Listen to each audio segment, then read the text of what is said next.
কোনো রকম মশলা ছাড়া শুধু একটি ডিম দিয়ে এভাবে কাঁকরোল ভাজি করলে বাসায় ছোট বড় সবাই অনেক পছন্দ করবে। এখানে আমি কয়েকটি কাঁকরোল নিয়েছি। কাঁকরোলগুলোকে আমি এভাবে কুচি করে কেটে নিয়েছি, যে এভাবে কুচি করে নিয়েছি। তারপরে একটি ফ্রাই প্যানে আমি একটু তেল গরম করে কিছু পেঁয়াজ দিয়ে দিয়েছি। পেঁয়াজগুলোকে ভেজে কাঁকরোল কুচি আর সাথে কয়েকটি কাঁচামরিচও দিয়ে দিয়েছি।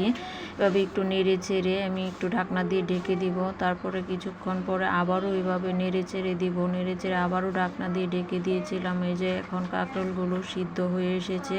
তারপরে এখানে আমি একটি ডিম দিয়ে দিয়েছি। ডিমটিকে একটু ভেজে সবগুলো একসাথে মিশিয়ে নিব। এই যে একটু ভেজে তারপরে দেখেন আমার ভাজিটা এখন হয়ে এসেছে। এখন আমি ভাজিটাকে একটি বাটিতে তুলে নিব।